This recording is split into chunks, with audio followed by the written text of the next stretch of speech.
Now for the water tower has been around for a long time.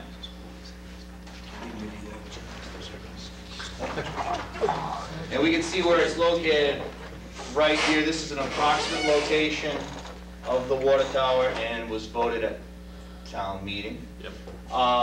It is quite close to McIntyre. They abut it, but we also abut this area here. Some of it's town-owned land, but there's also some public housing here, and it's the older Swan Pond Estates is in here.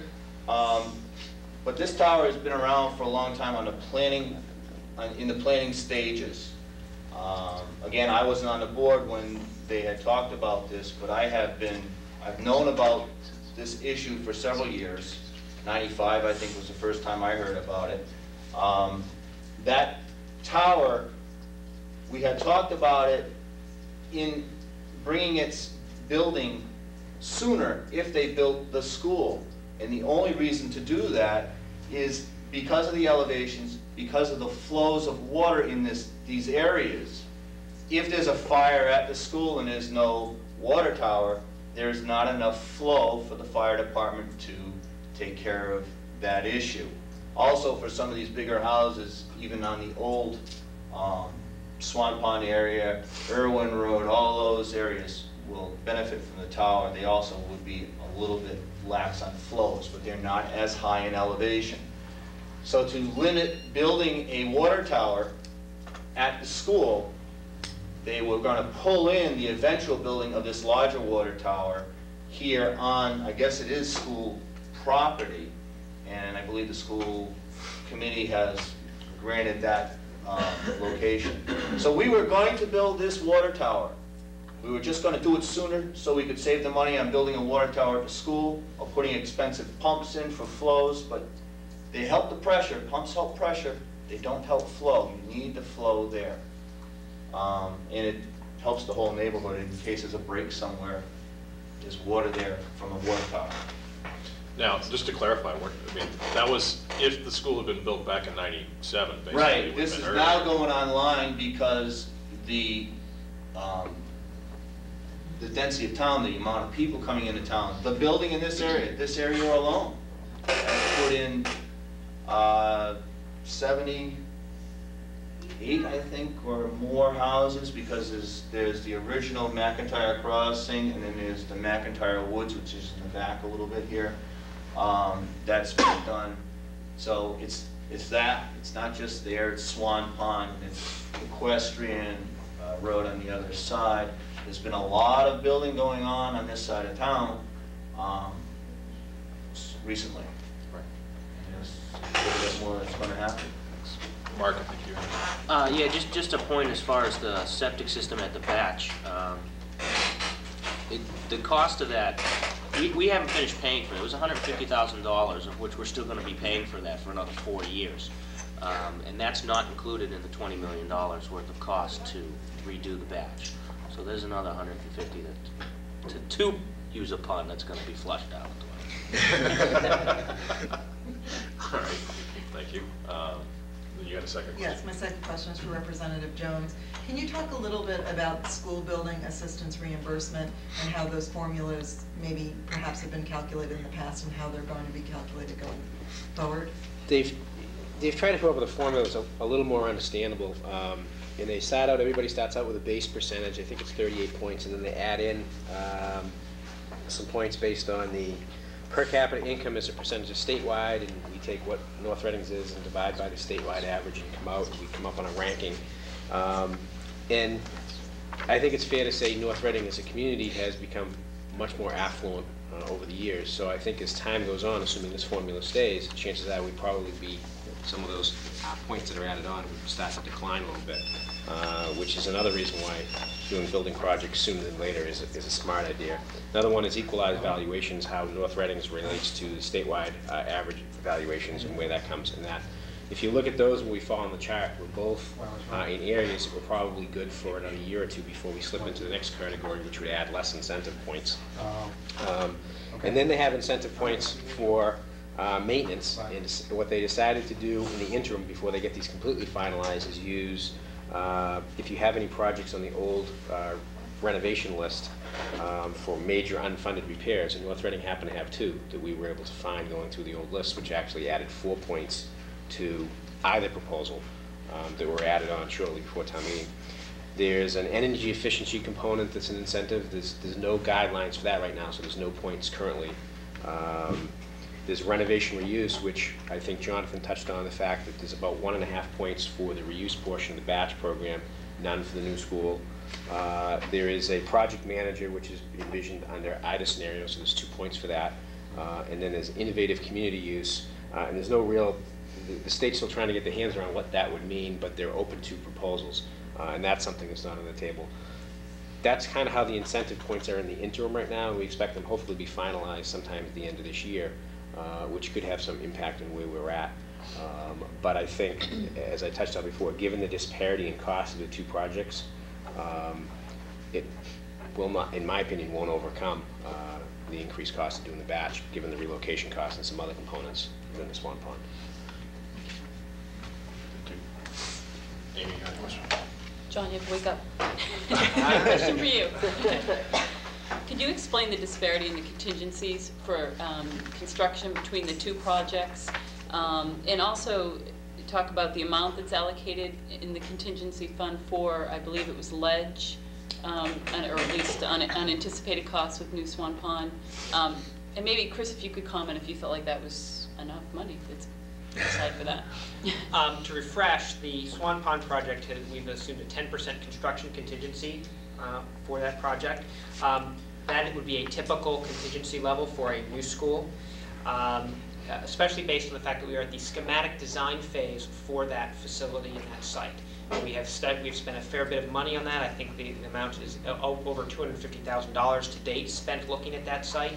And so our architect feels very comfortable that 10% will actually cover any unforeseen adds we need to make to the project to comply with various requests of town bodies, et cetera, that have yet to be incorporated. In addition, at that site, we knew that to actually put the school on the site, we would need to work through some ledge at the site, and we've actually built that into our construction cost as an extraordinary site cost to deal with the ledge there.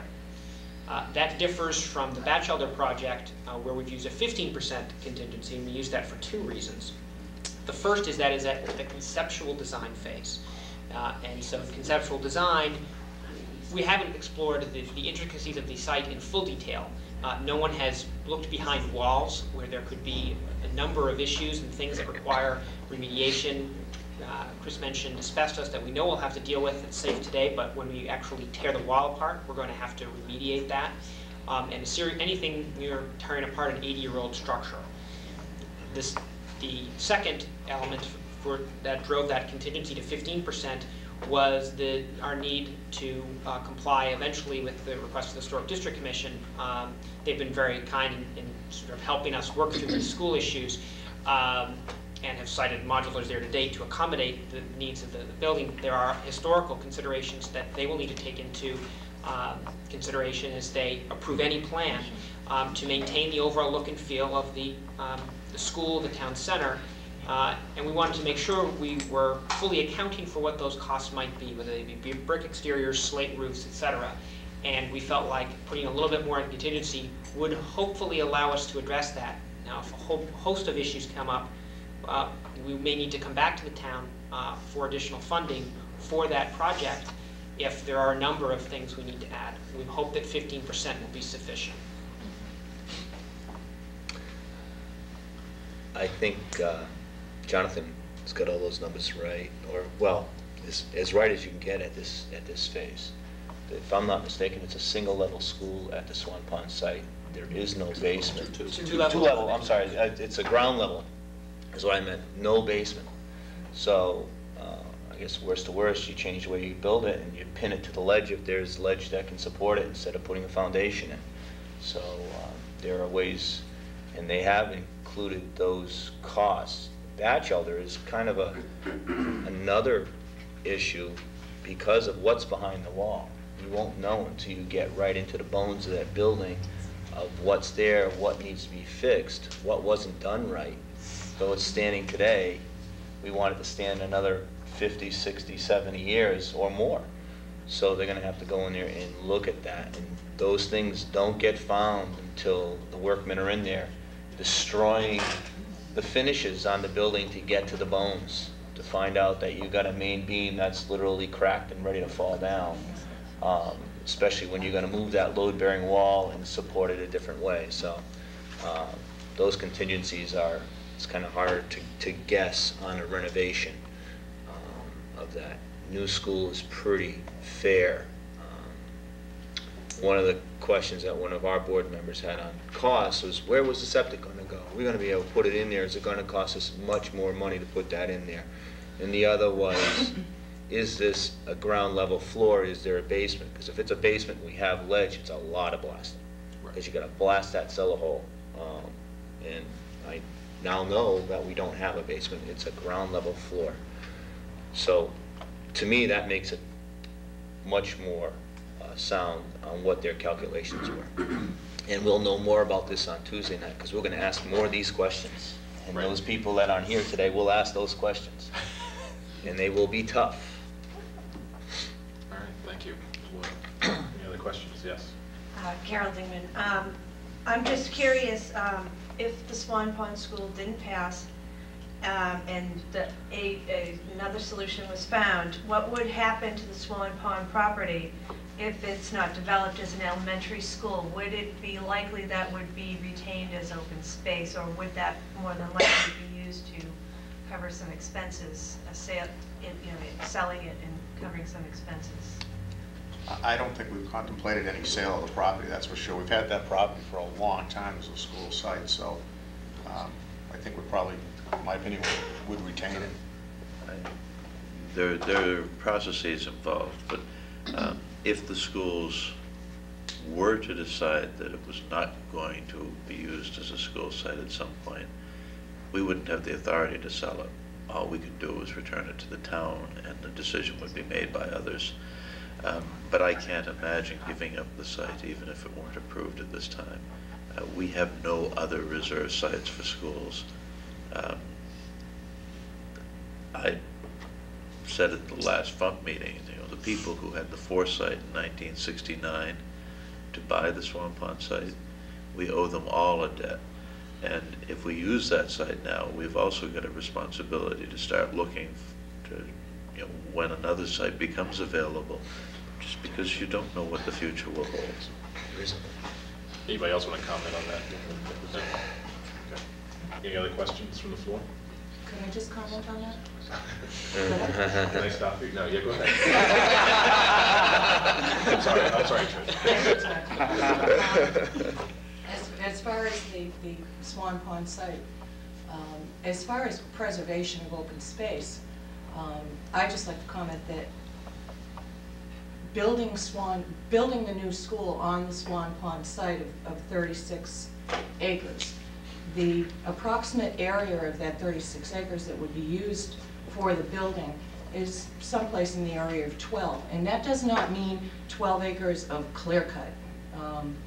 From day one of planning and designing the Swan Pond School, great care has been taken to retain as many trees, as many natural settings, the old stone walls that are on the site, to preserve as much of that as possible and to cut as few trees. So as far as preservation of open space, whether Swan Pond is built or not, that 36 acres, the best way to preserve it is to put the school on it. You're preserving 24 acres plus of open space that will never be built on. If Swan Pond were not to be built, the land would stay, as Steve Jervy commented, in the care and control of the school committee, and would be preserved as open space. But I absolutely agree with Mr. Jervy that that is the only parcel of land available to future school committees for solutions to any housing problems.